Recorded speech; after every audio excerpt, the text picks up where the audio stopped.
زندگی اتنے سلیقے سے گزاری جائے، زندگی اتنے سلیقے سے گزاری جائے، جیسے چادر کوئی کانٹوں سے اتاری جائے۔ پروردگار عالم خالق کائنات رب لم یزل و لا یزال کا احسان ہے، اللہ تعالیٰ نے زندگی عطا فرمائی، سانسوں کا چلنا بتاتا ہے اللہ تعالیٰ ہم پر کتنا کریم، کتنا رحم فرمانے والا، کس درجہ اللہ کا پیار۔ یاد رکھنا عزیزان گرامی القدر، پروردگار عالم خالق کائنات، اس کا ڈیلے بند کرنا بھیا، یہ جھن جھن جھن جھن جھن جھن جو ہو رہی ہے بند کرو، سیدھا سیدھا کرو، ہلو ہلو، یہ ٹائمنگ بڑھاؤ ڈیلے کی، ہلو ہلو ہلو، ٹائمنگ جو ہے نا اس کی وہ سلو کرو اسے، ہلو ہلو ہلو ہلو، ہاں ہلو، ٹھیک ہے۔ اب ذرا محبت سے بولیں سبحان اللہ، سبحان اللہ۔ سمجھ میں آ رہی ہے بات آپ کو؟ تاجدار مدینہ والی کائنات مصطفیٰ جان رحمت کے پیارے دیوانوں، اللہ تعالیٰ نے بڑا کرم فرمایا، پروردگار نے بے شمار احسان کیے ہم پر۔ یہ زندگی اللہ نے عطا فرمائی، یہ سانسوں کا چلنا بتا رہا ہے، یہ دل کی دھڑکنیں بتا رہی ہیں، اللہ تعالیٰ کا پتہ مل جائے گا، اپنے اندر جھانک کر دیکھ لو، رب کے کرم اور اس کی عطائیں سمجھ میں آ جائیں گی، اپنے اندر جھانک کر دیکھ لو جی۔ پروردگار عالم نے کتنے احسان فرمائے، اللہ تعالیٰ نے کتنا کرم کیا، اللہ تعالیٰ نے قرآن مجید میں بندوں کو مزاج دیا، فرمایا وَفِي أَنفُسِكُمْ أَفَلَا تُبْصِرُونَ۔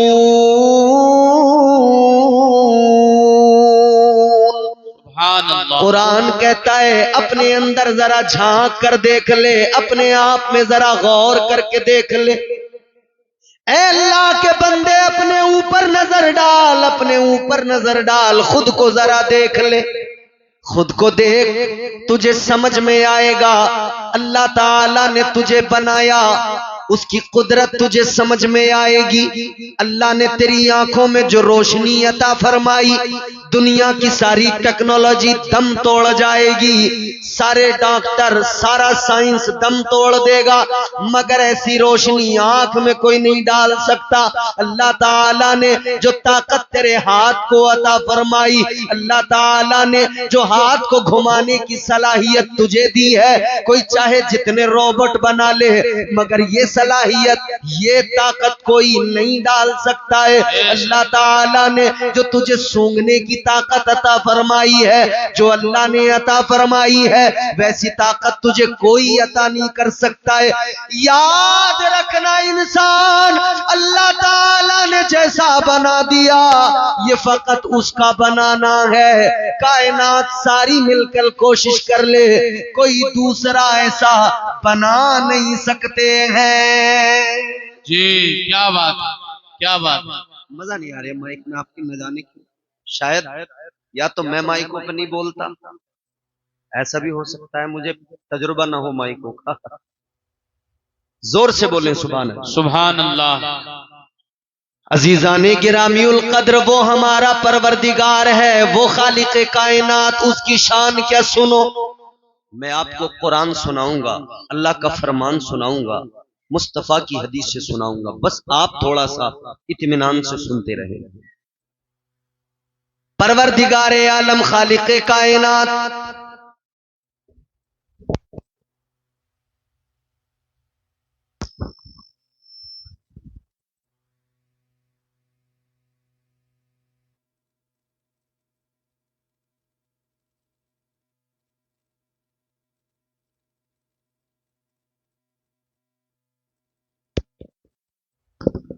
ہلو ہلو، اللہ فضل فرمائے۔ پروردگار ان کے مائک میں اب جو لگا ہے اس میں بھی پہلے والے میں بھی اللہ برکتیں عطا فرمائے. اب ذرا زور سے کہہ دیں سبحان اللہ. اللہ کی شان پہلے ذرا سی آپ کو میں بتاؤں، پھر اپنے عنوان پر آپ کو لے کر چلوں گا. آج اللہ تعالی نے ہمیں زمین دی، گھر دیا، مکان دیا، جو کچھ ملا اللہ نے عطا کیا.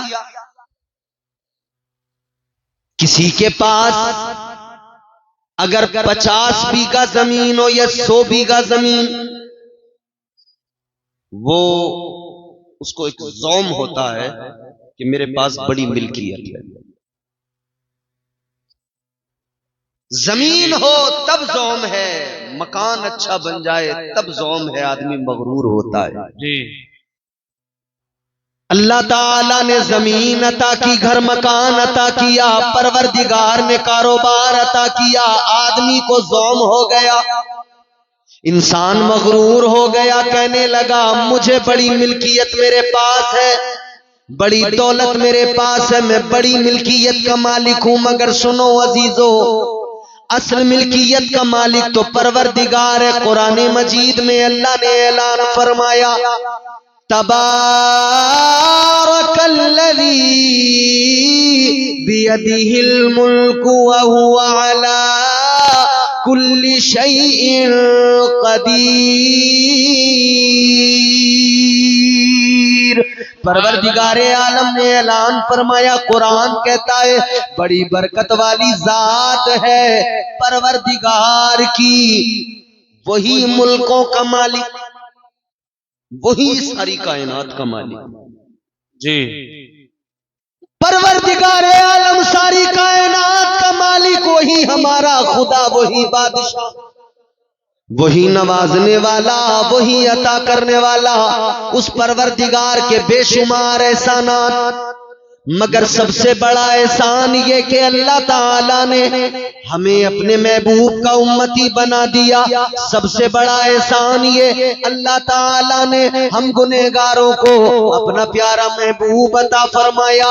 اللہ اکبر، غور کیجئے عزیزو، وہ پیارا محبوب اللہ نے عطا فرمایا کہ جنہوں نے ساری راتیں اپنی روتے روتے امت کے غم میں گزار دی. اللہ اکبر کبیرہ. مصطفیٰ جان رحمت کے غلاموں، آج ہمیں جو کچھ ملا ہے اللہ نے عطا کیا ہے، مگر صدقہ مدینے والے مصطفیٰ کا ہے. آج کے جلسے میں آنے والوں ایک بات ذرا توجہ سے سننا اور دل کی تختی پہ لکھ کے لے کے جانا. پروردگار نے ہم سے پہلے بھی نہ جانے کتنوں کو پیدا کیا، پہلے بھی کتنی امتیں دنیا میں آئی، مگر اللہ نے ہم پر خصوصی کرم فرمایا. پہلے والوں کا حال کیا تھا؟ اگر وہ گناہ کیا کرتے تھے اللہ تعالیٰ کا عذاب آ جاتا تھا، اگر وہ نافرمانیاں کیا کرتے تھے رب کا عذاب آ جاتا تھا. یاد رکھو عزیزو، ایک امت نے گناہ کیا، اللہ تعالیٰ کی نافرمانی کی، عذاب آ گیا، اللہ تعالیٰ نے ان کو بندر بنا دیا. ایک نافرمانی کی، اللہ نے ان کو بندر بنا دیا. ابھی بندر آیا، آپ دیکھ کر ہنسنے لگے، آپ دیکھ کر اسی میں لگ گئے. مگر سنو سنو، ایک امت نے ایک نافرمانی کی، اللہ تعالیٰ نے بندر بنا دیا. کس لیے؟ نافرمانی کی وجہ سے. کس لیے؟ بے شک. نافرمانی کی وجہ سے. آج کی رات جب جلسہ مکمل ہو جائے آپ اپنے گھر جائیں، گھر پہ جانا، آئینہ اٹھانا، اپنا چہرہ دیکھنا اور چہرہ دیکھ کر اللہ کا شکر ادا کرنا. اللہ کی بارگاہ میں کہنا مولا تیرا بڑا کرم ہے،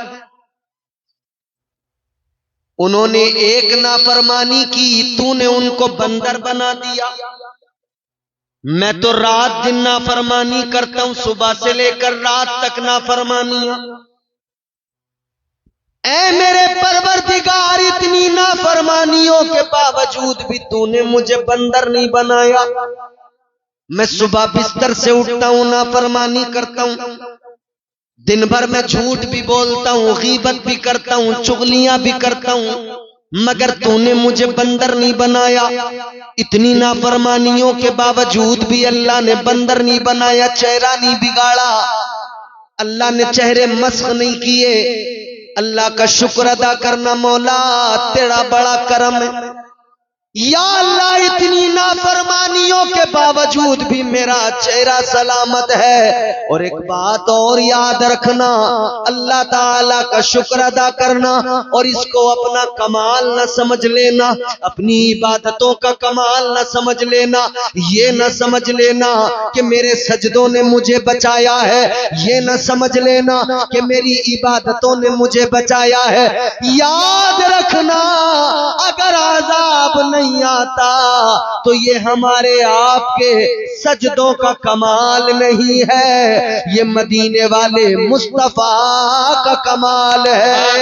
نعرہ تکبیر, نعرہ رسالت, مسلک اعلی حضرت علماء اہل سنت زندہ باد. سبحان اللہ.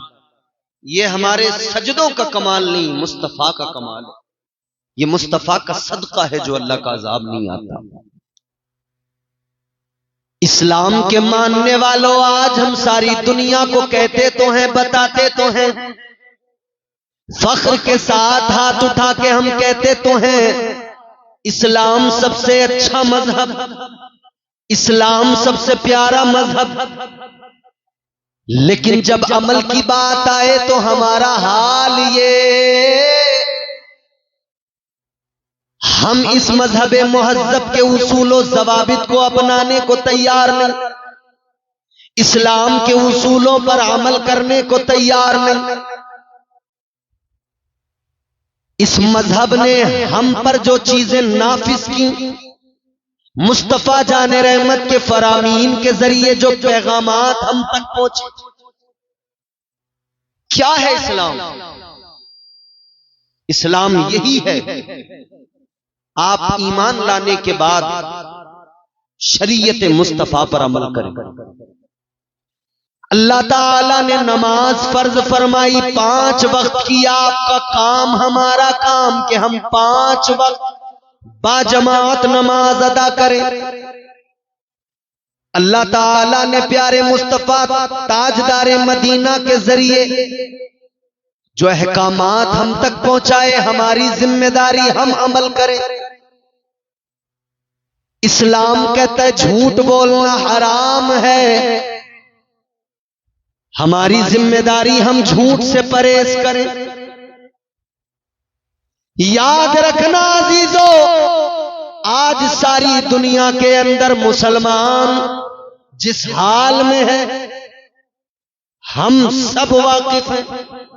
ہم رونا بھی رو رہے ہیں, مگر ایک ہی کمی ہے, اتنا سب ہونے کے باوجود بھی ہم نے بدلا نہیں ہے خود کو, اپنے اندر کوئی بدلاؤ ہم لے کر نہیں آئے. کاش ہم دیکھتے کہ دنیا میں آج جو ہماری حالت ہے اس کا ذمہ دار کون ہے, ہم خود ہیں. پروردگار عالم نے جو احکامات نافذ کیے ہیں, اگر ہم ان پر عمل کرنے لگ جائیں, خدا کی قسم بلاؤں کو ٹالنے والی ذات اللہ کی, مشکلوں کو آسان بنانے والی ذات اللہ تعالی کی.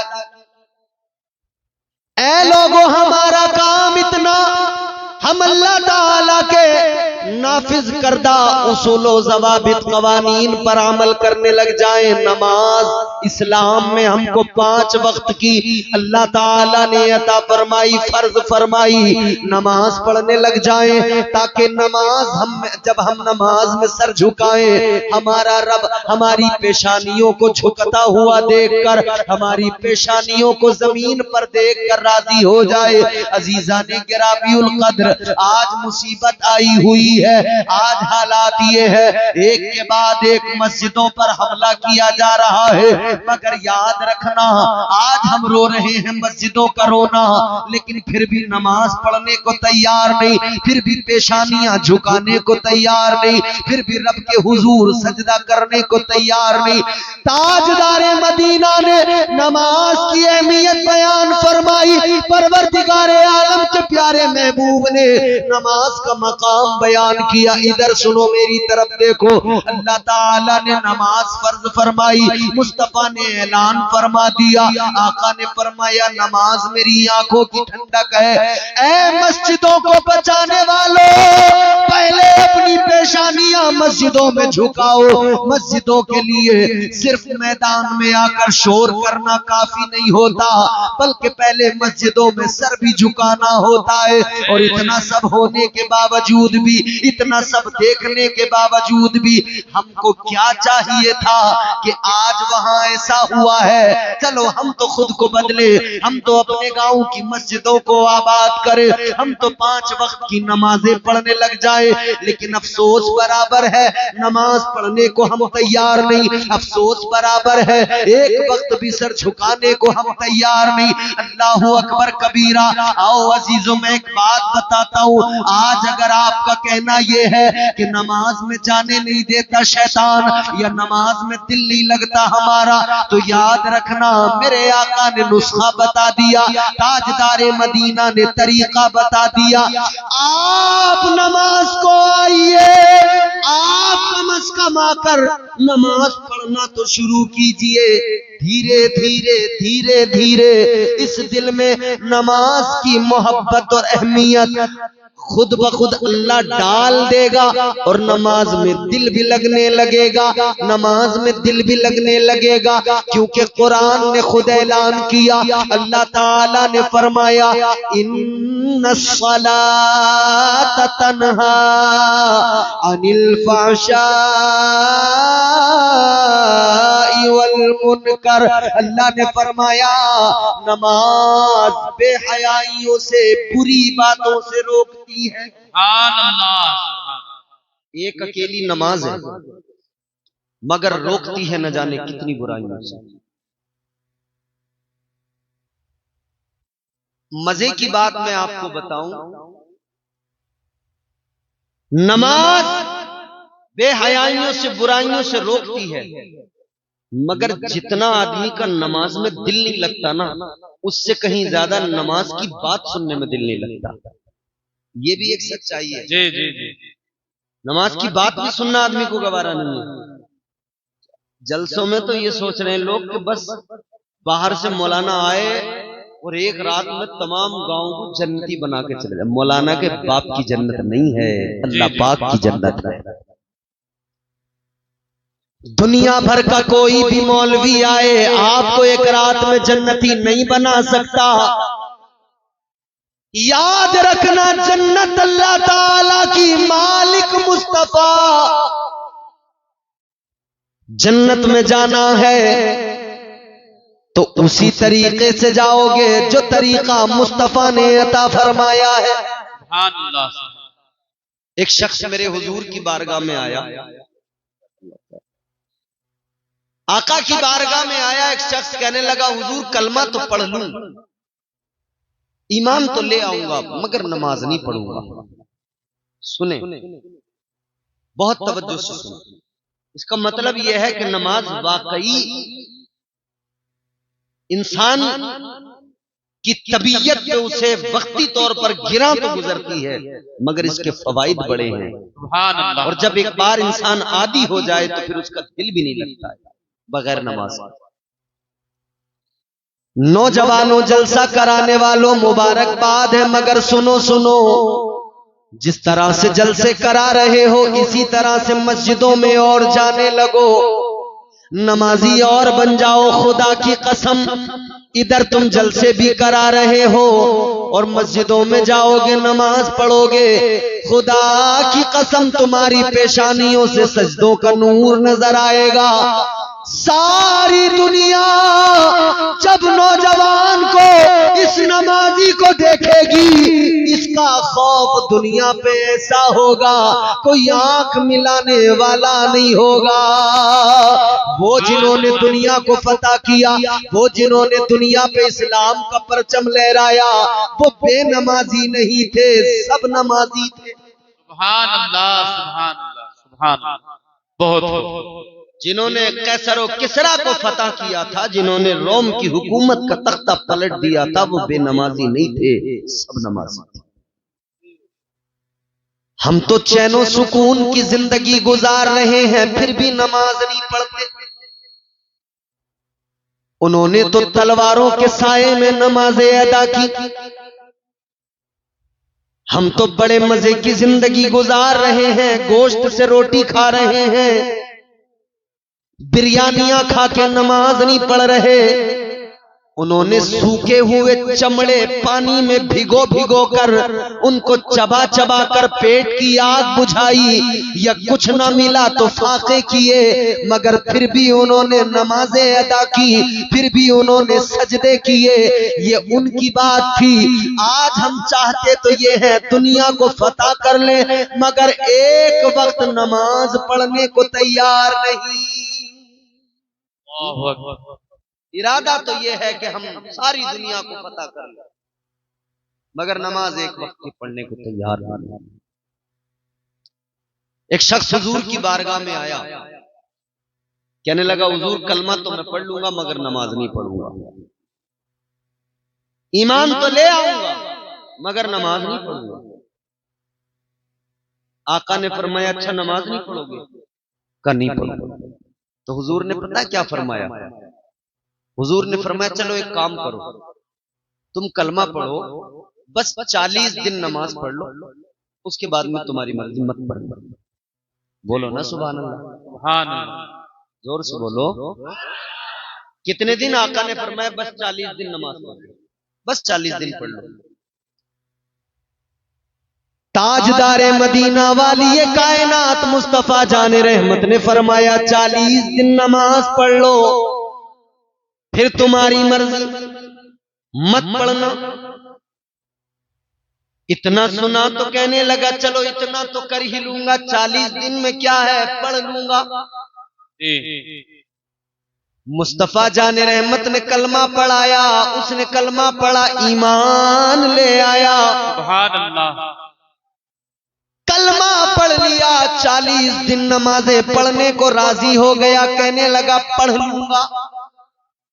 پہلا دن 5 وقت با جماعت نماز ادا کی. نبی کے صحابہ سے کہنے لگا دیکھو تمہیں ساری زندگی پڑھنا ہے، مجھے بس 40 دن. کہتے ہیں آج پہلا دن ہے، آج کے بعد میں 39 دن رہ جائیں گے. دوسرا دن آیا، اس نے نمازیں پڑھی، کہتا ہے اب 38 دن رہ گئے. دن گنتا رہا، نمازیں پڑھتا رہا، دن گنتا رہا، نمازیں پڑھتا رہا. جب وقت گزرتا گیا، وقت گزرتا گیا، دن کم ہوتے گئے. جب 39 دن ہونے کو آئے، سب سے کہہ رہا تھا اب بس دیکھو میری چھٹی ہونے والی ہے، تم پڑھتے رہنا ساری زندگی بھر نمازیں، میرا کام ختم، 40 دن ہو جائیں گے چھٹی. آخری دن آ گیا، 40واں دن. نماز پڑھنے آیا مسجد کے اندر. آخری دن آیا، فجر پڑھی، ظہر پڑھی، مغرب، عشاء. جب عشاء کی نماز پڑھنے آیا، آخری نماز اسے لگ رہا تھا یہ میری آخری نماز ہے. نماز عشاء ادا کی. نماز عشاء پڑھنے کے بعد میں گھر جانے لگا، سب سے ملاقات کرتا ہے، صحابہ سے کہتا ہے چلو اب تم پڑھتے رہنا، ہمارا ہو گیا کام. مگر میرے عزیزو جب نماز پڑھ کے یہ چلا گیا، سارے صحابہ چلے گئے. دن آ گیا 41واں، فجر کا وقت ہوا. فجر کا وقت ہوا، نمازی جب مسجد کی طرف آئے، میرے مصطفیٰ کے صحابہ جب مسجد کی طرف آئے، تاجدار مدینہ کے صحابہ نے دیکھا جو آدمی رات کہہ رہا تھا میری چھٹی کل سے نہیں پڑھوں گا، آج فجر کی نماز میں سب سے پہلے آ کے مسجد میں بیٹھ گیا.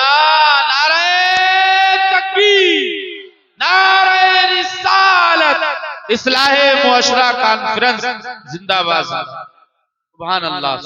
41ویں دن سب سے پہلے مسجد میں آ گیا. واہ واہ. صحابہ نے آ کر دیکھا یہ تو منع کر رہا تھا اب نماز نہیں پڑھوں گا، مسجد میں کیسے آیا؟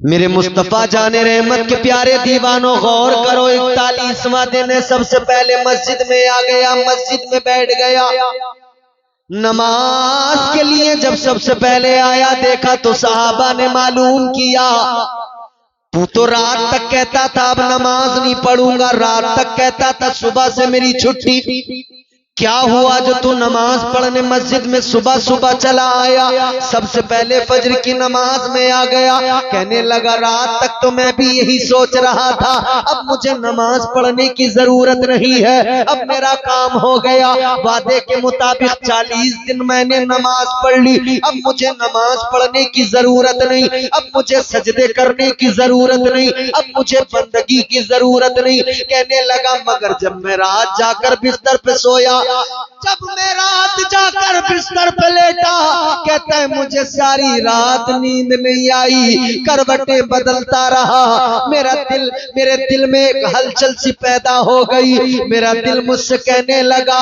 تو نماز پڑھنے نہیں جائے گا، وہ نماز جو نبی کی آنکھوں کی ٹھنڈک ہے، میرا دل مجھ سے کہنے لگا تو نماز پڑھنے نہیں جائے گا، وہ نماز جس نماز میں تیری طبیعت کو شادگی ملتی ہے، تیری طبیعت کو آرام ملتا ہے، تیرے دل کو سکون ملتا ہے۔ کہتا ہے ساری رات میں بستر پہ کروٹیں بدلتا رہا، ساری رات نیند نہیں آئی، ساری رات کروٹیں بدلنے کے بعد میں اس نتیجے پہ پہنچا کہ اب نماز کے بغیر مجھ سے رہا نہیں جائے گا۔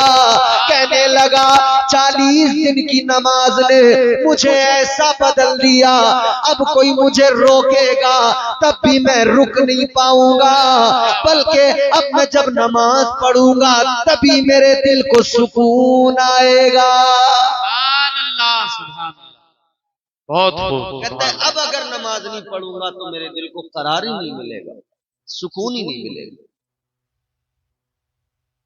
یہ نماز وہ ہے کہ بندہ پڑھنے تو لگے، دل خود بخود لگ جاتا ہے۔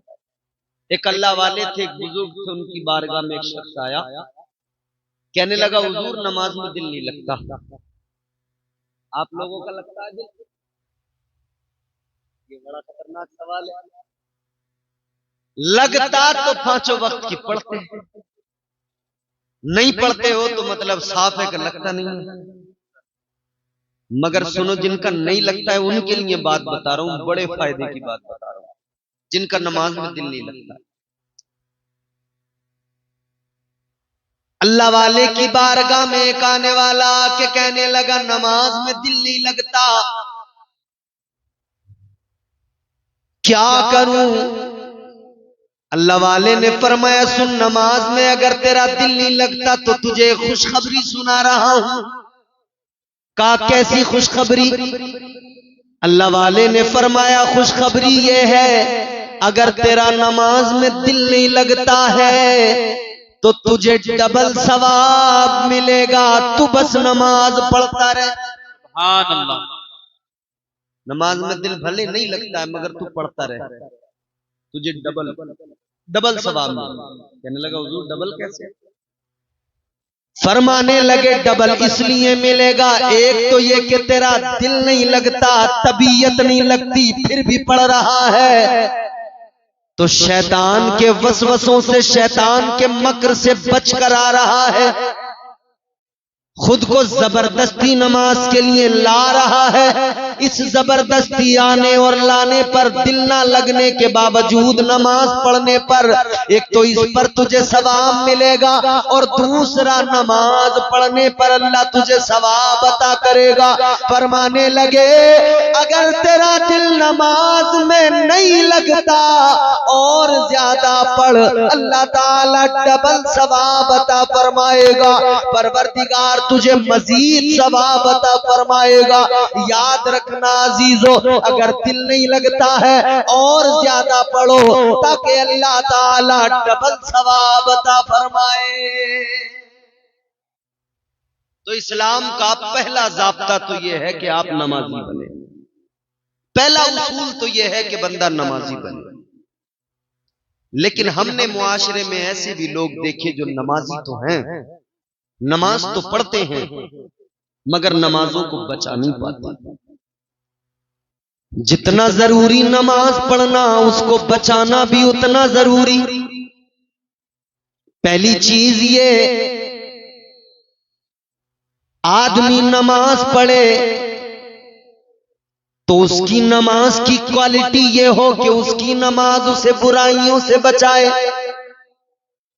اس کی نماز اسے بے حیائیوں سے بچائے، اس کی نماز اسے غیبت کرنے سے بچائے، چغلی کرنے سے بچائے۔ ہم نے تو اپنے معاشرے میں دیکھا ہے، آدمی مسجد سے نماز پڑھ کے نکلتا ہے، دروازے پہ آ کے جھوٹ بولنے لگتا ہے۔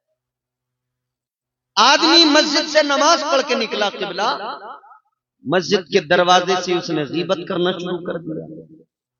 کوئی اور بھی نہیں ملا تو امام کی،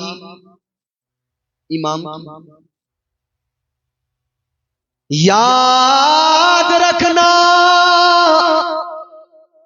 نماز پڑھنا فرض ہے، نماز کو بچانا بھی ضروری۔ نہیں بچا سکے تو کیا، قبول کرنا نہ کرنا پروردگار کا کام ہے، عمل کرنا ہمارا کام۔ اسلام یہ کہ ہم ایمان لانے کے بعد میں شریعت پر عمل کریں، ایمان لانے کے بعد میں نمازیں پڑھیں، عبادت کریں، بندگی کریں، اللہ سے ڈریں۔ اگر زکوٰۃ فرض ہے تو زکوٰۃ دیں، اگر استطاعت رکھتے ہیں تو حج اگر فرض ہے حج کرنے جائیں۔ نماز، روزہ، حج، زکوٰۃ یہ فرائض ہیں۔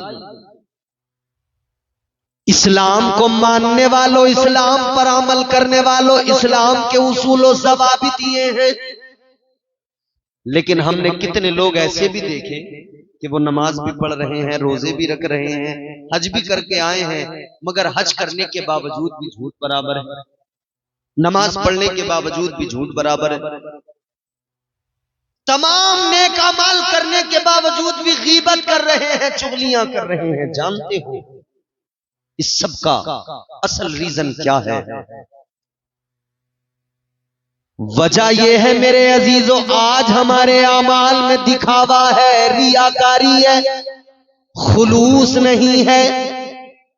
عبادتوں میں خلوص ہونا چاہیے، دکھاوا نہ ہو، ریاکاری نہ ہو۔ خلوص اپنی عمل میں شامل کرو، خلوص اپنے عمل میں پیدا کرو۔ خلوص نہ ہو تو عمل کسی کام کا نہیں، خلوص نہ ہو تو عمل کا کوئی فائدہ نہیں۔ اللہ اکبر کبیرہ، غور فرمائیے، یہ اسلام ہے، یہ پیارا اسلام جو بندے کو ہر طرح سے سنوارتا ہے، ہر طرح سے آراستہ کرتا ہے، پیدا ہونے سے لے کر قبر کی آغوش میں جانے تک اسلام تمام زندگی کا سلیقہ سکھاتا ہے، اسلام تمام زندگی گزارنے کا ڈھنگ عطا فرماتا ہے۔ جب بچہ پیدا ہو آپ کو کرنا کیا ہے یہ بھی اسلام بتا رہا ہے، جب بچہ آپ کا بڑا ہو اس کی تربیت کیسے کرنا ہے یہ بھی اسلام سکھاتا ہے، جب آپ کا بچہ جوان ہو جائے تب وہ زندگی کیسے گزارے یہ بھی اسلام سکھاتا ہے، اور جب بڑھاپا آ جائے تو بوڑھے کے ساتھ میں پھر اس کی اولاد کو کیا کرنا ہے، اور اولاد کے ساتھ میں اس بزرگ کو کیسے رہنا ہے یہ بھی اسلام سکھاتا ہے۔ پھر اسلام یہ بھی سکھاتا ہے کہ جب بندہ قبر میں جائے تو قبر میں کیسے اتارنا ہے، قبر میں اتارنے کا طریقہ کیا ہے، قبر میں رکھنے کے بعد کی منزلیں کیا ہیں، آگے منکر نکیر آئیں گے، آگے کے معاملات کیا ہیں، سب کچھ میرے آقا نے بیان فرما دیا، سب کچھ میرے آقا نے امت کو سکھا دیا، تاجدار مدینہ نے سب کچھ بتا دیا، سب کچھ سکھا دیا۔ مگر عزیزو آج ہماری حالت یہ، سب کچھ جاننے کے باوجود، سب کچھ سمجھنے کے باوجود بھی ہماری حالت یہ بے عمل بنے ہوئے ہیں۔ آج اگر دنیا کے اندر اپنے مذہب کے نام لینے کے بعد میں سب سے بڑی مذہب سے دوری بنائی ہوئی قوم اگر کوئی نظر آتی ہے تو وہ مسلمان نظر آتا ہے۔ مسلمان مذہب کا نام تو برابر لے گا مگر مذہب سے بالکل دور نظر آتا ہے۔ یہ مذہب سے دوری نہیں ہے تو کیا ہے؟ کہ آج ہماری حالت یہ ہے، مذہب سے دوری نہیں تو کیا ہے کہ نہ ہم شکل سے پہچانے جاتے ہیں نہ لباس سے پہچانے جاتے ہیں، جبکہ آپ کو اشارہ کر کے تو لوگ یہاں تک کہہ دیتے ہیں کہ کپڑوں سے پہچانو، مگر ہمارے لوگ، بڑی عجیب بات ہے، ہمیں کلچر جو ہے نا وہ امریکہ کا پسند آتا ہے، یورپ کا پسند آتا ہے، ہمیں نصیحت کے لیے تو اسلام اور عمل کے لیے ہمیں دوسرے کلچر پسند ہے، عمل کے معاملے میں دوسرے کلچر۔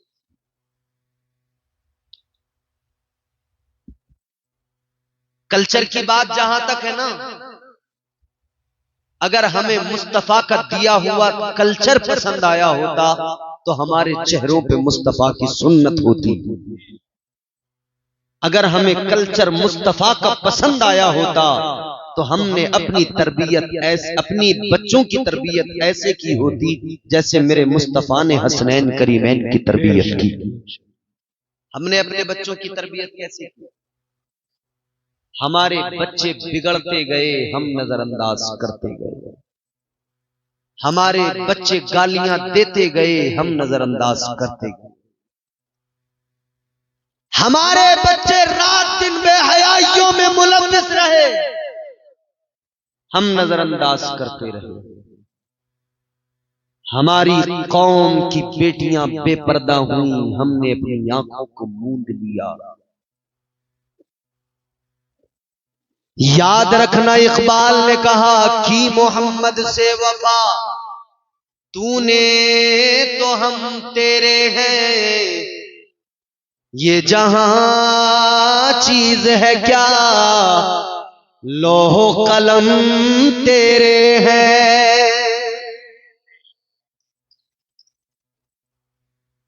سرکار مدینہ تاجدار دو عالم مصطفیٰ جان رحمت صلی اللہ تعالی علیہ وسلم سے وفا کیجئے۔ مصطفیٰ جان رحمت سے وفا کرنے کا مطلب یہ نہیں کہ ہم داڑیاں منڈائیں پھر اپنے آپ کو نبی کا وفادار کہیں، ہم جھوٹ بولیں پھر اپنے آپ کو نبی کا وفادار کہیں، شرابیں پئیں پھر اپنے آپ کو نبی کا وفادار کہیں، جوا کھیلیں پھر اپنے آپ کو نبی کا وفادار کہیں، گالیاں زبانوں پر ہوں پھر اپنے آپ کو نبی کا وفادار کہیں، اور پھر ہم کہتے ہیں ہماری دعائیں قبول نہیں ہو رہی ہیں، ہمارے ساتھ بڑی پریشانیاں ہیں، بڑی دقتیں ہیں، بڑے مسائل ہیں۔ آج ہمارا شکوہ یہ ہماری دعائیں قبول نہیں ہو رہی ہیں، شکوہ ہے نا، لیکن یہ دیکھا کہ ہم نے اپنی زبان کو گالیوں سے گندا کیا، ہم نے اپنی زبان کو جھوٹ سے گندا کیا، ہم نے اپنی زبان کو چغلی اور غیبت سے گندا کیا۔ زبان کو پاک کیجئے اپنی، جھوٹ غیبت چغلی بدکاریوں سے بچیے، پھر دعا مانگیے، پھر دیکھیے اللہ تعالیٰ دعا قبول کرتا ہے یا نہیں کرتا ہے۔ ہم ایک طرف دعا کر رہے ہیں یا اللہ کوئی عمر جیسا عادل بھیج دے، مسلمانوں کی حالت بڑی نازک ہے، ہم دعا کر رہے ہیں یا اللہ کوئی صلاح الدین ایوبی پیدا کر دے۔ شیخ پورہ والوں ایک جملہ سنو، بے پردہ عورتوں کی گود میں صلاح الدین ایوبی پیدا نہیں ہوتے، بے پردہ اور آوارہ مزاج عورتوں کی آغوش میں عمر جیسا عادل پیدا نہیں ہوتا، حسین جیسا شہید اعظم پیدا نہیں ہوتا، اس کے لیے ماں حضرت فاطمہ جیسی چاہیے، اس کے لیے ماں وہ چاہیے جو پاک دامن ہو، پاکیزہ ہو، جو راتوں کو جاگ کر سجدے کرنے والی، اپنے رب کو منانے والی ہو، ماں بھی ایسی چاہیے، تب وہ پیدا ہوں گے۔ آج ہماری مائیں جیسی ہماری معاشرے کی عورتیں ویسے بچے، جب عورتیں ناچ رہی ہیں تو بچہ بھی پیدا ہوتی ناچ رہا ہے. جب عورتوں کی زبان اچھی نہیں، گالیاں ہیں زبان پر، تو پیدا ہونے کے بعد جیسے اس نے بولنا سیکھا، سب سے پہلے اس نے بھی ساتھ ساتھ یہ سیکھا. جہاں اماں ابا یہ الفاظ سیکھے تو اماں ابا کو گالیاں دیتے سنا تو پھر اس نے بھی گالیاں سیکھ لی. چھوٹے چھوٹے بچے کیا آپ نے دیکھا نہیں، انہیں کہاں سے کہیں سے کوئی، آپ بچے کو کلمہ نماز سکھائیں، امام کے پاس بھیجیں تب جا کر سیکھتا ہے. گالیاں سکھانے کے لیے آپ نے کسی ٹریننگ سینٹر میں بھیجا، کسی اسکول میں بھیجا؟ بتائیے، کسی اسکول میں بھیجا کہ یہاں پہ گالیاں سیکھے گا؟ نہیں، نہ خود سیکھا. کیسے سیکھا؟ جب اس کے سامنے بار بار بار بار بار بار گالیاں دی جا رہی تھی وہ خود بخود سیکھ گیا. اسی طرح سے اگر اس کے سامنے بار بار قرآن پڑھا جاتا وہ خود بخود قرآن پڑھنے والا بن جاتا. اگر اس کے سامنے اس کی ماں نماز پڑھتی، باپ نماز پڑھتا، وہ دیکھتا، اس کی آنکھیں بار بار اس منظر کو دیکھتی، وہ بھی مصلی بچھا کے نماز پڑھنے والا نماز بن جاتا. ہم بچوں کو جو کہتے ہیں نا کہ ہمارے صاحب نوجوان بگڑ گئے، نوجوان بگڑ گئے، نوجوان نہیں بگڑے، پہلے ہمارے بڈھے بگڑے تب نوجوان بگڑے. برا نہ مانے میری بات، پہلے ہمارے بزرگ بگڑے تب نوجوان بگڑے، کیونکہ ان بزرگوں نے جب ان کے سامنے گالیاں دی، یہ کبھی بچے تھے، یہ بچپن سے جب بڑوں کی گالیاں سنتے آئے تو ان کی زبانوں پر بھی گالیاں آ گئی. جب بڑوں سے انہوں نے بچپن سے دیکھا کہ ہمارے جو بڑے تھے آج بزرگ ہوئے ہیں، کل جب ہم نے انہیں دیکھا تھا یہ ڈانس کرتے تھے، تو پھر نوجوان بھی وہی سیکھا ہے ڈانس کرنا. کل جو کرتے دیکھا تھا آج کا نوجوان وہی کر رہا ہے. یاد رکھنا میرے عزیزوں، ذمہ داری ہماری ہے، ہم کیسے تربیت کرتے ہیں اپنے بچوں کی، ذمہ داری ہماری ہے. جیسے ہم نے ضروری سمجھا ہے کہ بچے کے لیے زمین خریدنا ہے، جیسے ہم نے ضروری سمجھا ہے بچوں کے لیے مکان بنانا ہے، جیسے ہم نے ضروری سمجھا ہے بچوں کی شادیاں کرنا ہے، جیسے ہم نے ضروری سمجھا ہے بچوں کے لیے اچھے انتظامات کرنے ہیں، جیسے ہم نے ضروری سمجھا ہے ان ساری چیزوں کو، ویسے ہی کاش ہم نے ضروری سمجھا ہوتا کہ بچوں کی تربیت اچھا کرنا ہے، ہم نے سمجھا ہوتا اپنے بچوں کو قابل بنانا ہے، ہم نے سمجھا ہوتا بچوں کو برے ماحول سے بچانا ہے، بچوں کو گندے ماحول سے بچانا ہے، ہم نے اپنے اوپر لازم کر لیا ہوتا ہم اپنے بچوں کو قرآن کا قاری بنائیں گے، ہم اپنے بچے کو دین کا علم دیں گے، ہم اپنے بچے کو مصطفیٰ کی شریعت سے واقف کرائیں گے، تاکہ ہمارا بچہ کل بڑا ہو کر ڈانسر نہ بنے بلکہ یہ مصطفیٰ کا عاشق بنے، اور یہ جھومے تو کسی دنیا کے بے حیا اور بدتمیز کسی سنگر کے گانے پہ نہیں، بلکہ یہ جھومے تو مصطفیٰ کی نعتوں کو سن کر جھومتا نظر آئے، مصطفیٰ جان رحمت کے نغمے سن کر جھومتا نظر آئے، اور قرآن کی آیتوں کو سن کر جھومتا نظر آئے. نعرہ تکبیر، نعرہ رسالت، مسلک اعلی حضرت مولانا امتیاز صاحب قبلہ، نعرہ تکبیر. تربیت کرنا ہماری ذمہ داری، ایمانداری کے ساتھ خود فیصلہ کریں. بات کو ختم کرتے ہیں. ایک بات اور میں آپ کو بتاؤں، میں کسی کی برائی، کسی کے بارے میں کچھ بولنا نہیں چاہتا کبھی بھی. میں چاہتا ہوں سب مجھ سے خوش رہیں، مگر معذرت کے ساتھ ایک بات ضرور کہتا ہوں، ہوتا ہے کبھی کبھی ویسے تو گڑبڑ ہو ہی جاتی ہے، لیکن پھر بھی شاید میں یہ تو نہیں کہتا کہ صاحب سب کچھ اچھا ہی ہے، مگر ایک چیز ضرور آپ کی میری من پسند نہیں تھی، وہ یہ مائک تھا آپ کا، جس نے مجھے پورے بولنے ہی نہیں دیا. میں آپ مائک کی برائی نہیں کر رہا، مشین اچھی ہے، شاید کہ آج کی سیٹنگ آپ سے نہیں ہو پائی ہو، واللہ عالم، لیکن ہاں بولنے نہیں دیا مائک میں. جب مجھے خود کو سن کے اچھا نہیں لگ رہا تو میں سمجھ سکتا ہوں کہ آپ کو بھی سن کے زیادہ کچھ خاص لگ نہیں رہا ہوگا، مجھے ایسا لگ رہا، بڑھیا لگ رہا، کیونکہ میں روز تقریریں کرتا ہوں، مجھے خود کو سن کے بھی لگتا ہے کہ ہاں مجھے سمجھ میں آ رہا ہے. ابھی جب میری بات مجھے سمجھ میں نہ آئے تو تمہیں کہاں سے سمجھ میں آ سکتی ہے. مگر خیر اللہ تعالیٰ بہتر فرمائے، ان کے کام میں برکتیں عطا فرمائے، اور کوشش کریں ہمیشہ کہ خطیب کے لیے جس طرح کا جو خطیب ہو اس کے لیے ویسا آپ سیٹنگ کریں، ترنم والے خطیب کے لیے اس کے لحاظ سے سیٹنگ کی جائے، اور جو عام طور پہ بولنے والے خطیب ہیں ان کے لیے ان کے حساب سے آپ سیٹنگ کریں، بالکل سادہ بجا دیں، خوش بجانے کو مطلب نہیں ہو تو بولتے چلے جائیں گے، لیکن ترنم میں جیسے نعت پڑھنے والا نعت کے لیے ترنم میں اس آپ سے مائک کا مطالبہ کرتا ہے، ویسی ترنم سے بولنے والے خطیب کو بھی ذرا سا آپ سے مطالبہ ہوتا ہے کہ مائک کی خشکی دور ہو۔ مگر خیر اب میری آخری بات آپ سنیں، اللہ تعالیٰ پھر بھی بڑا کریم ہے، ہم سب اتنے گناہگار ہیں، اتنی تمام ہمارے اندر خرابیاں ہیں، ہم شرابی بھی ہیں، ہم جواری بھی ہیں، ہم بدکاریوں میں بھی ہیں، ہم کتنی برائیوں میں ملوث ہیں، مگر پھر بھی اللہ تعالیٰ ہم پر کتنی کرم فرماتا ہے۔ وہ نوازنے پہ آئے تو نواز دے زمانہ، وہ نوازنے پہ تو نواز دے زمانہ،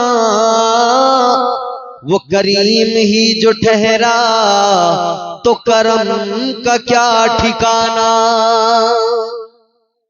پھر بھی پروردگار اتنے کرم فرماتا ہے، اتنا سب ہمارے اندر خرابیاں، پھر بھی اللہ تعالی عذاب نازل نہیں فرماتا، اتنی سب خرابیاں ہمارے اندر ہونے کے باوجود بھی اللہ تعالیٰ کے ہم پر احسان دیکھو، اللہ اکبر کبیرہ۔ آخری بات آپ کو بتاتا ہوں، اللہ کا کرم دیکھ لو، اللہ کی عطائیں دیکھ لو، اللہ تعالیٰ کتنا بڑا کریم ہے، کتنا بڑا فضل فرمانے والا ہے۔ کل میدان محشر کا منظر آپ نگاہوں کے سامنے رکھیے، نفسی نفسی کا عالم ہے، پروردگار کی رحمتیں بندے کو بخشنے کے لیے منتظر ہیں، بہانے تلاش کر رہی ہے۔ اللہ اکبر کبیرہ۔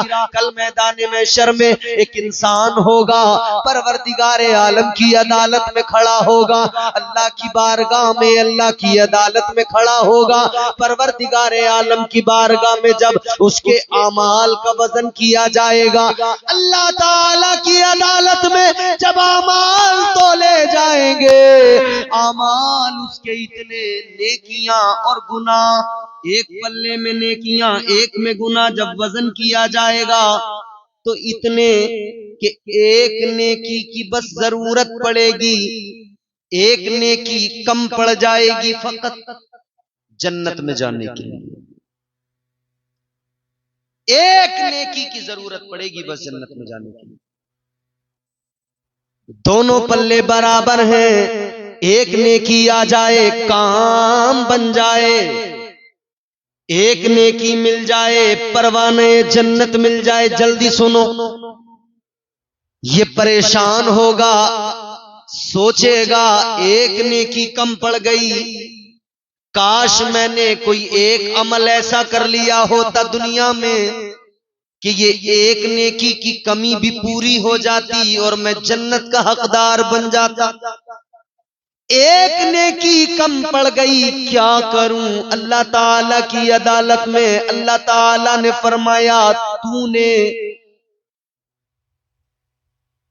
تجھ پہ میں نے بڑے کرم فرمائے، بہت فضل فرمایا، مگر سن لے آج ایک نیکی تجھے کم پڑ گئی تو تیرا رب تجھے ایک موقع دے رہا ہے۔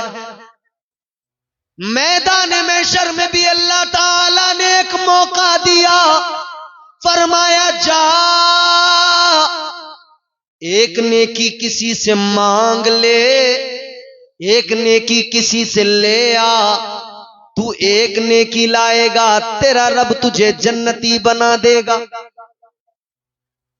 اس نے سوچا کہاں جاؤں، کدھر جاؤں، کس سے نیکی مانگوں؟ اس کے دماغ میں خیال آیا، سوچنے لگا ایک ذات ایسی ہے جس نے مجھے بہت پیار کیا، ایک ذات ایسی ہے جس نے مجھے بڑی محبتوں سے نوازا ہے ہمیشہ، جس کی ممتا کی آغوش میں میں پروان چڑھا۔ خیال آیا وہ میری ماں ہے، چلو اپنی ماں کے پاس جاؤں، ماں سے جا کر ایک نیکی مانگوں، میری ماں مجھ سے بڑی محبت کرنے والی ہستی، ایک نیکی اگر میری ماں نے مجھے دے دی میرا کام بن جائے گا، جنت میں چلا جاؤں گا۔ تاجدار مدینہ کے غلاموں، یہ ماں کے پاس آیا، اپنی ماں سے آ کے کہنے لگا میری ماں ایک نیکی کی ضرورت ہے، ایک نیکی مجھے دے دے۔ ماں نے کہا بیٹا یہ دنیا نہیں ہے، یہ محشر کا میدان ہے، یہاں ایک نیکی۔ ماں نے کہا بیٹا یہ دنیا نہیں ہے، تیرے لیے دنیا میں نے بہت کچھ کیا، اتنا کیا کہ اپنی زندگی بھول گئی تیری زندگی بنانے کی خاطر، خود کو میں نے فراموش کر دیا تیری پرورش کی خاطر۔ کہتی ہے بیٹا ادھر جو کرنا تھا سب کر دیا، ادھر مجھ سے کوئی امید نہ لگا، واپس چلا جا۔ ادھر مجھے اپنی فکر لگی ہے، اپنے بارے میں سوچ رہی ہوں، کسی طرح میری بخشش ہو جائے، میرا کام بن جائے۔ ماں نے انکار کیا، یہ مایوس ہو کر آگے بڑھا، سوچا کدھر جاؤں، تو خیال آیا ایک ذات اور ہے جس نے جوانی سے بڑھاپے تک فکر کی ہے تو میری فکر کی ہے، سب کچھ کیا ہے میرے لیے۔ خیال آیا میرا باپ بھی تو مجھ سے بڑا پیار کرتا تھا، میرے باپ نے انگلی پکڑ کے چلنا سکھایا تھا، میرے باپ نے تعلیم سے مجھے آراستہ کیا تھا، میرے باپ نے میرے لیے پراپرٹی بنائی تھی، میرے باپ نے میرے لیے مکان بنایا تھا، میرے باپ نے میرے لیے زمین خریدی تھی، میرے باپ نے میرے لیے اچھی شادی میری کر کے میرے لیے اچھی بیوی کا انتظام کیا تھا، میرے باپ نے سب کچھ کیا تھا۔ چلو باپ کے پاس چلتا ہوں، شاید میرا کام بن جائے۔ اپنے والد کے پاس میدان محشر یہ انسان گیا، جا کر کہنے لگا ابا ایک نیکی کم پڑ گئی، آج ایک کام میرا کر دو، ایک نیکی دے دو۔ آپ مجھے ایک نیکی دو گے، اللہ مجھے پروانہ جنت عطا فرما دے گا۔ اس نے ایک نیکی مانگی، مگر سنو باپ نے بھی انکار کر دیا، جا چلا جا مجھے اپنی فکر ہے۔ ماں نے منع کر دیا، باپ نے منع کر دیا، بھائی کے پاس گیا اس نے منع کیا، بہن نے منع کیا، رشتہ داروں نے منع کیا۔ کل کسی سے نہ سنیں گے اس سے پہلے آج قرآن نے سمجھا دیا، قرآن پڑھ کر سمجھ لو، اللہ نے آج مزاج دے دیا، کل کسی سے محشر میں امید نہ لگانا۔ قرآن کیا کہتا ہے؟ اللہ تعالی نے فرمایا یوم یفر المرء من اخیہ وامہ وابیہ وصاحبتہ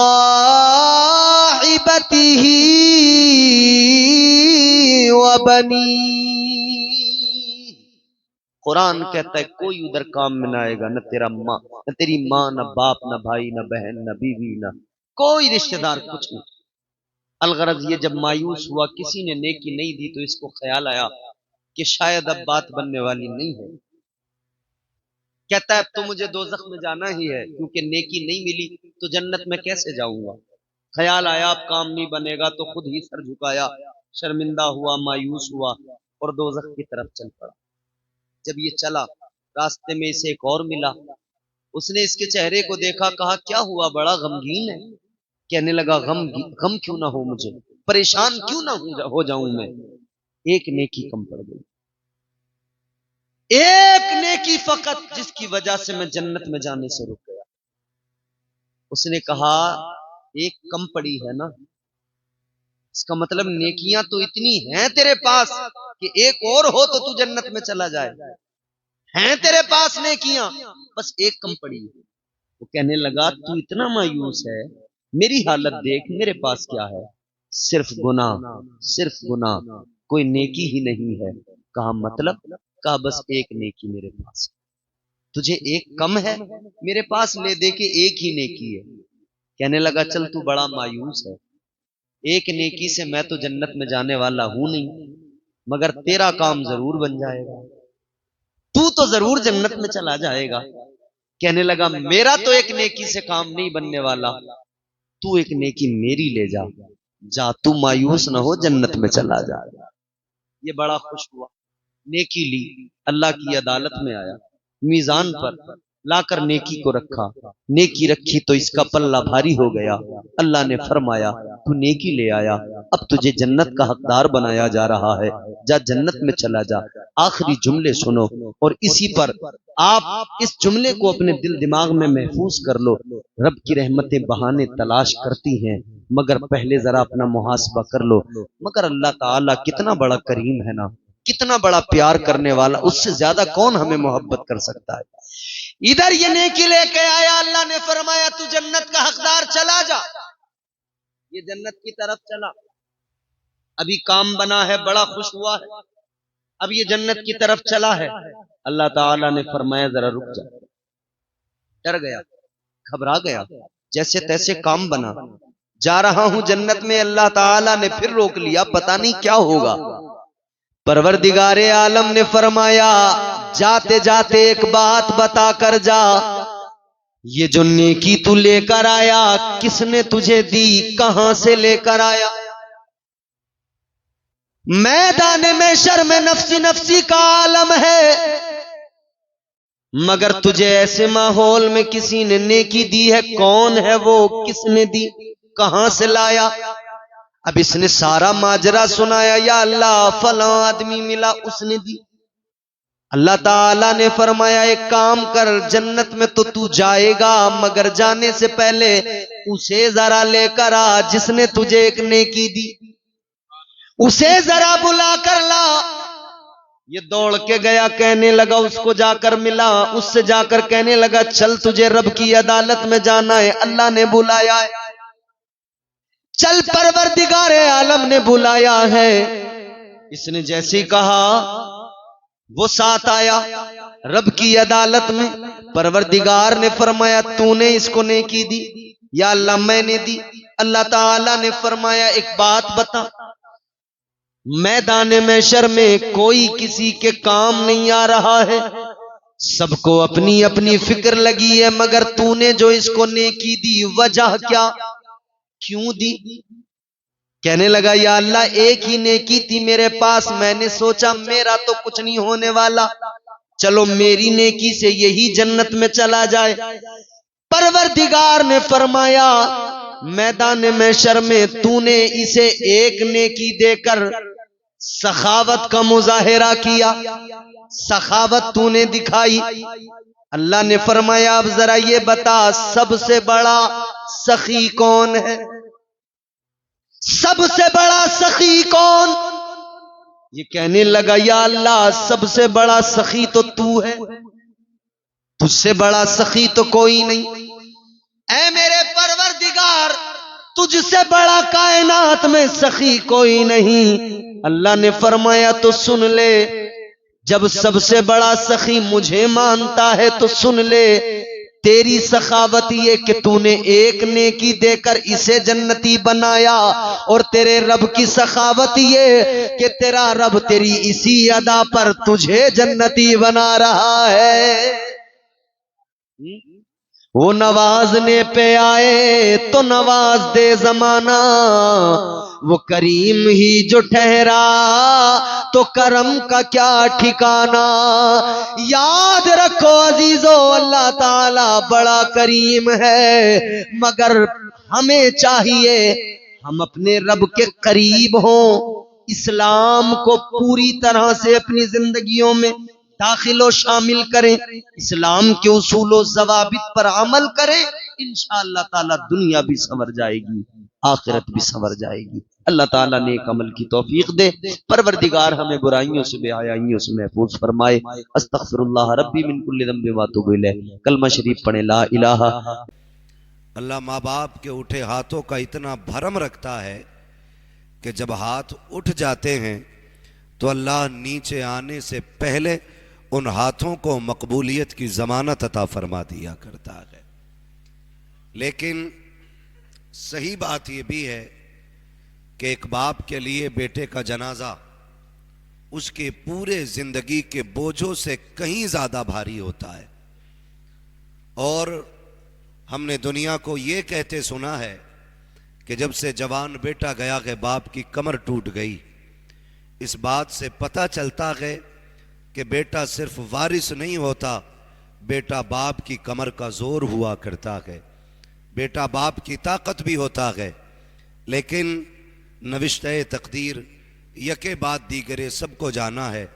مزے اس کے ہیں جو آخرت کی تیاری کر کے چلا گیا. محبوب فرماتے ہیں وہ تھوڑی زندگی بہتر ہے کہ جس میں نیکیاں زیادہ ہوں، وہ بڑی زندگی بیکار ہے جس میں گناہ زیادہ ہوں. ہماری زندگی تو بڑھ رہی ہے لیکن گناہ بھی کثرت سے ہیں. لیکن جہاں تک میں مفتی صاحب قبلہ کے حوالے سے جانتا ہوں، جب سے ہوش سنبھالا دین سیکھنے میں گزری زندگی، جب دین سیکھ کے فارغ ہوئے پھر دین سکھانے میں، لوگوں تک حضور کا دین پہنچانے میں زندگی گزر گئی. اور میں قاری یعقوب صاحب کو اس حوالے سے مبارکباد پیش کرتا ہوں. لوگ مرتے گئے تو آخرت کا سامان ساتھ لے کے جاتے گئے. آپ کی وہ شخصیت ہے جس نے اپنے جانے سے پہلے اپنی آخرت کا سامان پہلے بھیج دیا ہے. اس لیے کہ جب اولاد اچھی ہوتی ہے تو صلہ اللہ ماں باپ کو عطا فرماتا ہے، ماں باپ کو عطا فرماتا ہے. مشکل گھڑیاں ہوتی ہیں اولاد کی جدائی کی بھی، یہ بھی دعائیں مانگا کرو اللہ کسی باپ کو وہ دن نہ دے کہ بیٹے کا جنازہ اٹھائے. ہر باپ کا سایہ بیٹے کے سر پہ سلامت رکھے، اللہ ہر چمن کو آباد رکھے. ورنہ یاد رکھیے پیارے، اپنے ہوا کرتے ہیں، ان کا بدل کوئی نہیں ہوتا ہے، ان کا بدل کوئی نہیں ہوتا ہے. حقیقت بات یہ ہے، بڑی پیاری بات کسی نے کہی تھی کہ ایک باپ ایک ماں 8 بچے پال لیتے ہیں لیکن 8 بچوں سے مل کر کے بوڑھے ماں باپ نہیں پالے جاتے ہیں. میں کبھی غور کرتا ہوں اس بات پہ، یا اللہ یہ شفقتیں کیسی ہیں، یہ پیار کیسا ہے. ایک باپ 8 بچے پال لیتا ہے اور کبھی اس نے یہ نہیں کہا میں اس پیسے کو بچا کے رکھوں تاکہ یہ میرے بڑھاپے میں کام آئے. کبھی اس نے یہ نہیں سوچا میں اس دولت کو بچا کے رکھوں، یہ بڑھاپے کی خوراک بنے گا، دوا بنے گا. اس نے پوری زندگی کی کمائی اپنے بچوں پہ یوں لگا دی ہے کہ میری زندگی دھوپ میں کٹ گئی ہے، میرے بیٹے سائے میں بیٹھ کے زندگی گزار جائیں. پوری کمائی اپنے بچوں پہ باپ اس لیے لگا دیتا ہے کہ میں نے تھک کے زندگی گزاری ہے لیکن میرے بچے سکون سے زندگی گزار لیں. کل جب یہی بچے جوان ہو جاتے ہیں، ماں باپ بوڑھے ہو جاتے ہیں، تو چند پیسے کمانے والے بیٹے کیا کہتے ہیں، ابا جی اب تمہارے خرچے ہم سے نہیں اٹھائے جاتے، اب تمہاری ضرورتیں ہم سے پوری نہیں ہوتی. جاؤ جا کے دنیا کو بتا دو خدا کی قسم وہ بچے کبھی سکھ میں نہیں رہتے جو باپ کے خرچے نہیں اٹھاتے. ایش وہی اولاد کرتی ہے جو اپنی کمائی ماں باپ کے قدموں پہ لٹایا کرتی ہے.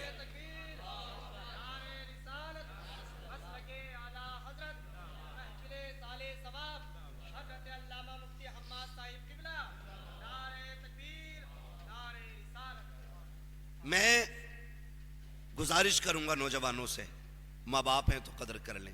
ابھی ایک جگہ چندہ ہو رہا تھا، میں مائک پہ تھا تو میں نے اعلان کیا کہ جس کو اپنے ماں باپ کی پراپرٹی کا حصہ ملا ہے یا ملنے والا ہے، لازم ہے کہ اس کی جائیداد سے وہ اس کے ثواب کے لیے کچھ نہ کچھ خرچ کرے. جانتے ہو بیٹوں سے پہلے ایک بوڑھا باپ کھڑا ہوا اور اس نے کہا تھا 50,000 میری طرف سے میرے بیٹے کے ثواب کے لیے. میں اس کا منہ دیکھتا رہ گیا، اس کی آنکھ میں آنسو تھے، اس کی آنکھ میں آنسو تھے. تو میں نے ایک بات سمجھی کہ بات جب باپ کی آتی ہے تو اولاد جیب چیک کرتی ہے، اور جب بات اولاد کی آتی ہے تو باپ دل بھی نکال کے دے دیا کرتا ہے، دل بھی نکال کے دے دیا کرتا ہے. یہ رشتے ہوتے ہیں، رشتے. خدا آپ کو سلامت رکھے. ماں باپ کا رشتہ بڑا اہم رشتہ ہوتا ہے، بہت اہم رشتہ ماں باپ کا ہوتا ہے. میں سارے بیٹوں سے گزارش کروں گا اگر ماں باپ زندہ ہیں نا تو ان کے قدموں میں بیٹھا کرو. ان کے تم نہیں جانتے ہو، باپ کے پاس کروڑوں کی جائیداد ہو اور اولاد منہ پھیر لینا تو وہ ٹوٹ جاتا ہے. اور خالی ہاتھ ہو، باپ کچھ بھی نہ ہو، چٹنی پہ گزارے ہوتے ہوں اور بیٹا آ کے باپ کی کمر پہ ہاتھ رکھ کے کہے ابا دکھ نہ کر، اب تیرے کام کرنے کے لیے تیرا بیٹا ہو گیا ہے. خدا کی قسم وہ باپ اپنے آپ کو اپنے وقت کا بادشاہ تصور کرنے لگتا ہے، بادشاہ تصور کرنے لگتا ہے۔ اور یاد رکھیے گا، میں یہ بات اکثر کہتا ہوں کہ پوت سے زیادہ پوتے پیارے ہوتے ہیں، کہاوت ہے نا، پوت سے زیادہ پوتے پیارے ہوتے ہیں۔ کیوں؟ جبکہ بڑا قریبی رشتہ تو بیٹے سے ہے، لیکن بیٹے سے زیادہ دادا کو پوتا پیارا ہوتا ہے۔ جانتے ہو کیوں؟ اس کی وجہ اہل خرد نے یہ بتائی ہے کہ اسے اپنے پوتے میں اپنے بیٹے کا بچپن نظر آیا کرتا ہے۔ صرف اس لیے دادا کو پوتا پیارا ہوتا ہے کیونکہ وہ پوتے میں بیٹے کا بچپن دیکھتا ہے۔ گویا باپ کو آج بھی وہ دن اچھے لگتے ہیں جب تم انگلی پکڑ کے چلتے تھے، جب تم اس کی جیب سے پیسہ مانگا کرتے تھے۔ آج بھی باپ کو وہ دن اچھے لگتے ہیں جب تم بابا بابا کہہ کے اس کے کاندھے پہ بیٹھا کرتے تھے، کبھی سینے پہ سوار ہو جاتے تھے۔ آج بھی ان لمحوں کو وہ بھولا نہ کی ہے جب تیری انگلی پکڑ کے تجھے اسکول لے کے جاتا تھا۔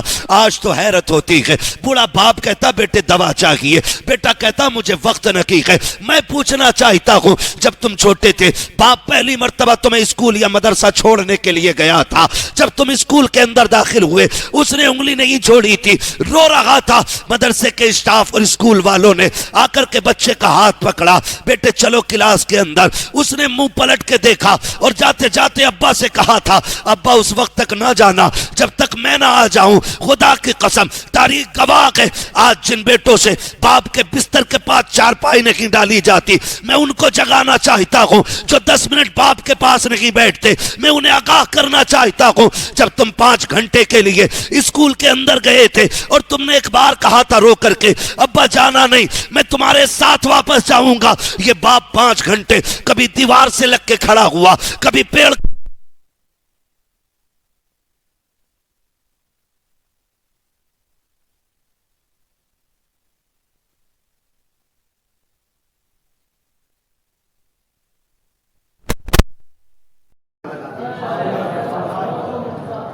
یہ ماں باپ ہوتے ہیں۔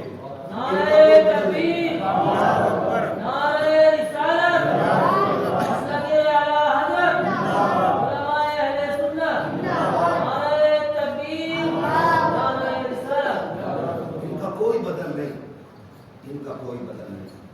بندے کے لیے سب سے بڑی دولت اللہ نے رشتوں میں اگر دی ہے تو وہ ماں باپ کی شکل میں دی ہے، ماں باپ کی شکل میں دی ہے۔ جبکہ اولاد ماں باپ کی قبروں کے نشان بھول جاتی ہے، لیکن ماں باپ بیٹے کی جدائی کا صدمہ نہیں بھول پاتے، صدمہ نہیں بھول پاتے۔ آج نہیں، اللہ نے لمبی عمریں اور 100 سال اور بھی جیے تو جب بھی کسی کا جوان بیٹا دیکھیں گے یہ آپ کو بیٹا ہوتا ہے، جب بھی کسی عالم مفتی کو دیکھیں گے اس کے چہرے میں اپنے بیٹے کا چہرہ دکھائی دے گا۔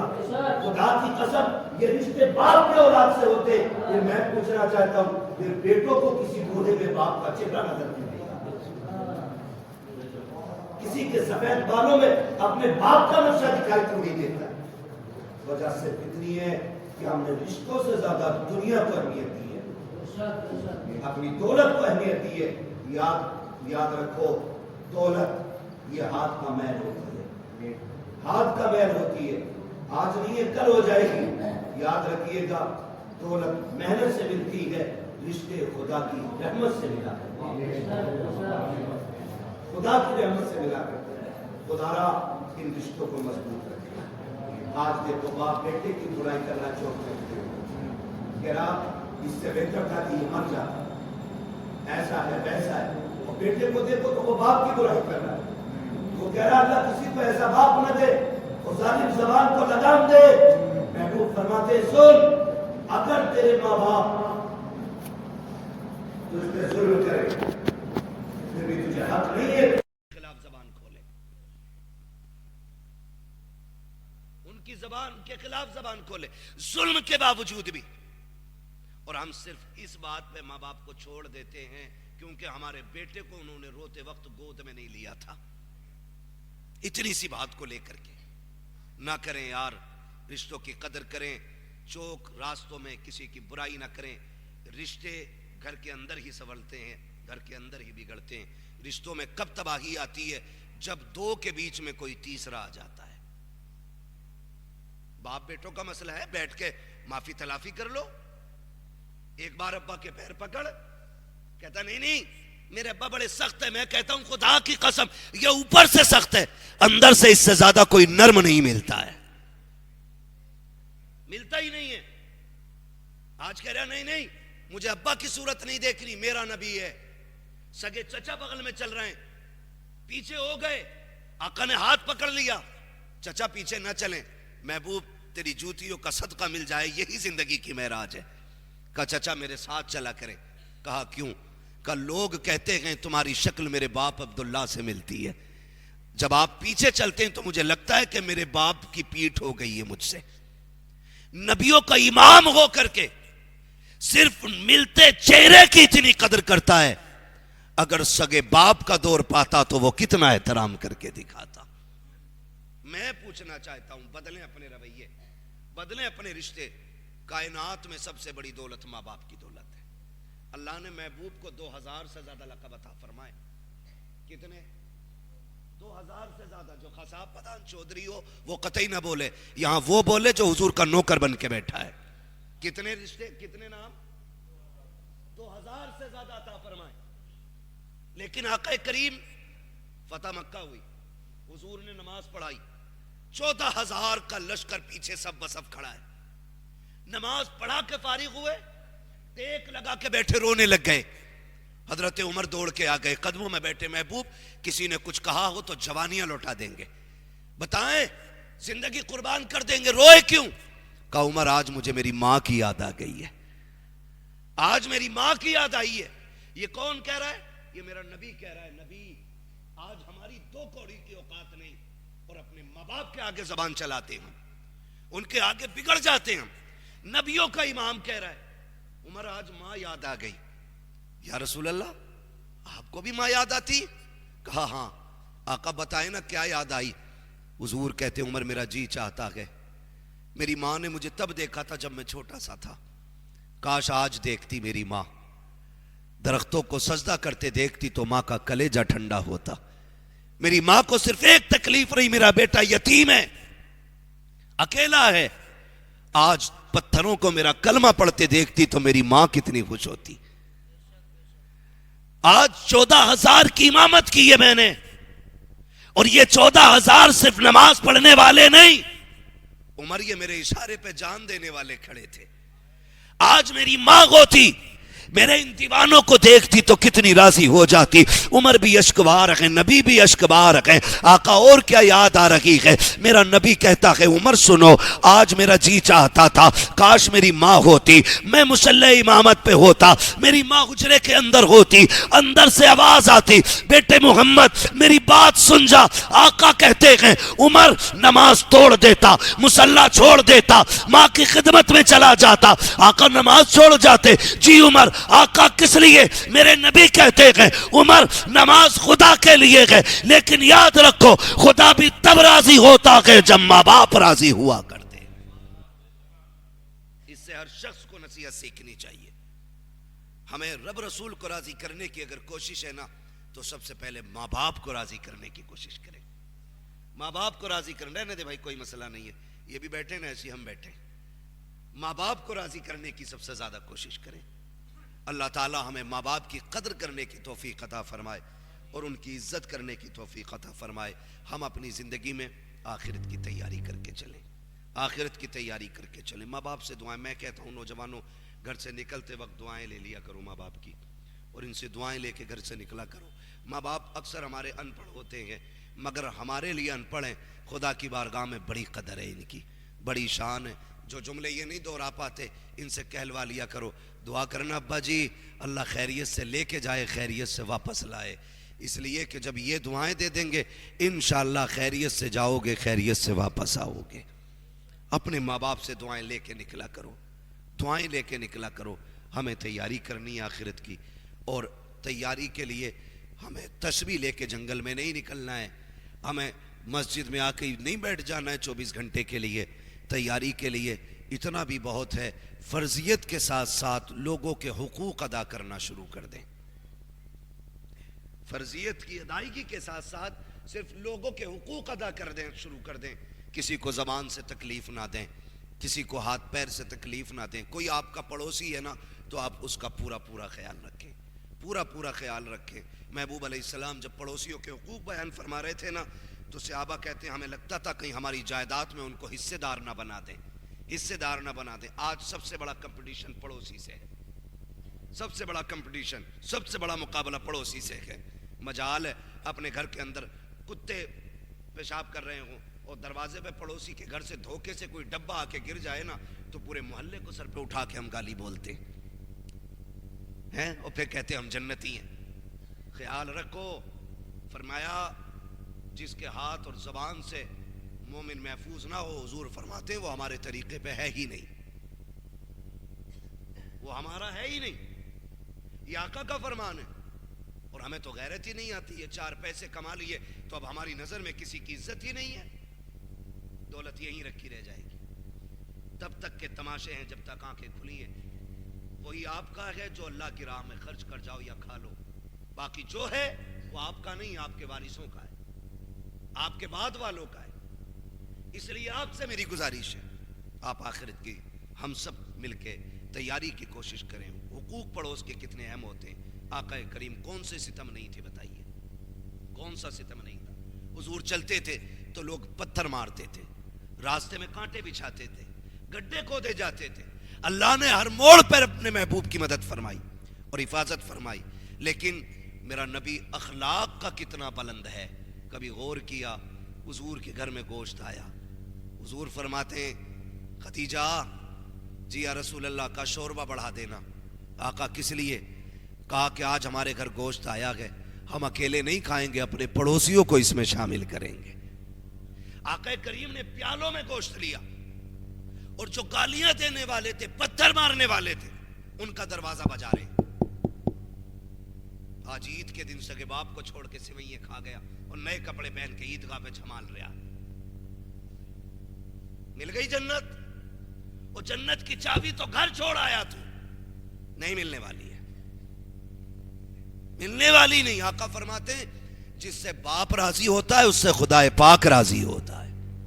یہ اصول ہے اللہ کی رضا جاننے کا، یہی اصول ہے. جس سے باپ ناراض اس سے خدا ناراض.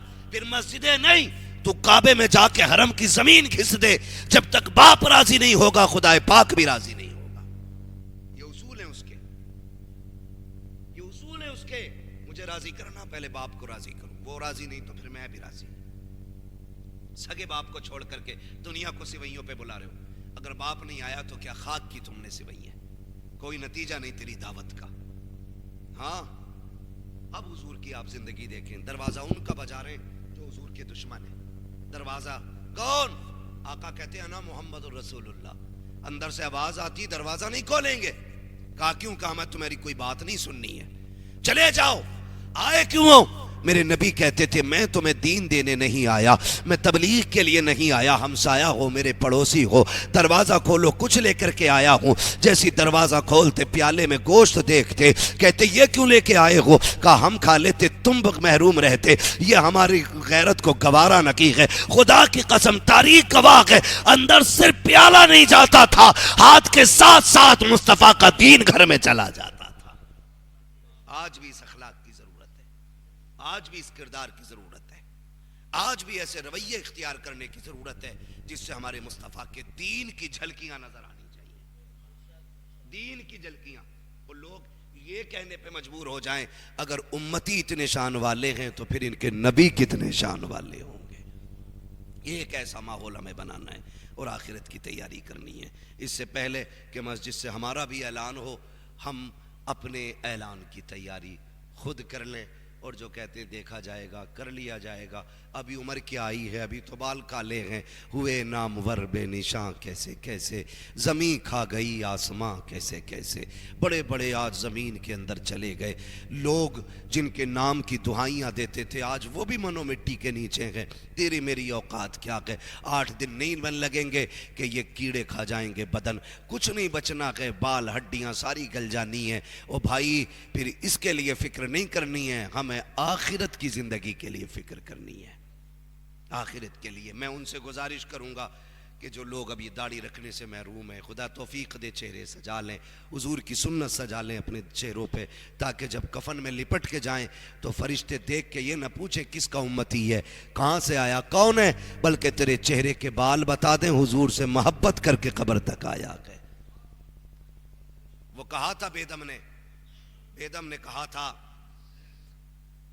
ہاں کیا بات ہو محشر میں سجدے کیے جاؤں، تم ہنس کے کہے جاؤ دیوانہ ہے دیوانہ، میں ہوش و حواس اپنے اس بات پہ کھو بیٹھا، تم نے جو کہا ہنس کر آیا میرا دیوانہ، اتنا تو کرم کرنا اے چشمے کریمانہ، جب جان لبوں پر ہو تم سامنے آ جانا، جب جان لبوں پر ہو تم سامنے آ جانا، تیاری کر کے جاؤ، لینے کے لیے حضور آئیں گے، ان کے دین کی خدمت کرو۔ میں نہیں جانتا مفتی صاحب نے موت کے وقت کیا کیا دیکھا ہوگا، لیکن ان کے اعمال، ان کی دین کی خدمت، حضور سے غلامی کا رشتہ اور ان کی دی ہوئی ڈیوٹی پہ وہ ایسے کھڑے تھے، ہمارا ایمان کہتا ہے کہ ان کے انتقال کے بعد، انتقال کے وقت اگر حضور نہ بھی آئے ہوں گے تو ایک ٹھنڈا جھونکا حضور کے مدینے سے ضرور آیا ہوگا۔ ان کے دین کی ڈیوٹی کر کے جاؤ، پھر دیکھو وہ ناز کیسے اٹھاتے ہیں، علماء جانتے ہیں۔ بریلی کے امام احمد رضا اعلیٰ حضرت کے وصال کا وقت آیا نا، ایک شخص نے خواب میں دیکھا حضور تشریف فرما گئے، ابو بکر و عمر بیٹھے ہیں، حضور کیسے بیٹھے؟ کہا کہ میرا غلام آ رہا ہے، اس کے استقبال کے لیے ہم بیٹھے ہوئے ہیں۔ کہتے ہیں کون آ رہا ہے؟ کہا ہندوستان سے احمد رضا آ رہا ہے۔ اللہ اکبر، کہتے میں نے سنا، نام پڑھ سنا، میں مچل گیا کہ کون ہے جس کا آقا نام لے رہے ہیں۔ کہتے ہیں جب میں آیا ہندوستان میں، پوچھتے پوچھتے بریلی پہنچا، لوگوں سے پوچھا احمد رضا کون ہے؟ تو کہا لوگوں نے اسی دن کا حوالہ دیا جس دن میں نے حضور کو خواب میں دیکھا تھا کہ ان کا اسی دن انتقال ہو گیا تھا۔ سنے، جب کوئی ان کے دین کی ڈیوٹی کر کے جاتے ہیں تو وہ ایسے ناز اٹھاتے ہیں کہ آغوش رحمت میں لینے کے لیے خود مدینے سے آ جایا کرتے ہیں۔ اسی لیے بیدم نے کہا تھا اتنا تو کرم کرنا اے چشم کریم آنا، جب جان لبوں پر ہو تم سامنے آ جانا، اور جب حضور سامنے ہو، جب آ گئی ہیں جوش رحمت پہ ان کی آنکھیں، جلتے بجھا دیے ہیں، روتے ہنسا دیے ہیں، جب حضور ہو سامنے نا تو پھر کوئی دکھ نہیں لگتا ہے، کوئی دکھ نہیں لگتا ہے۔ ایسے کتنے ڈھیر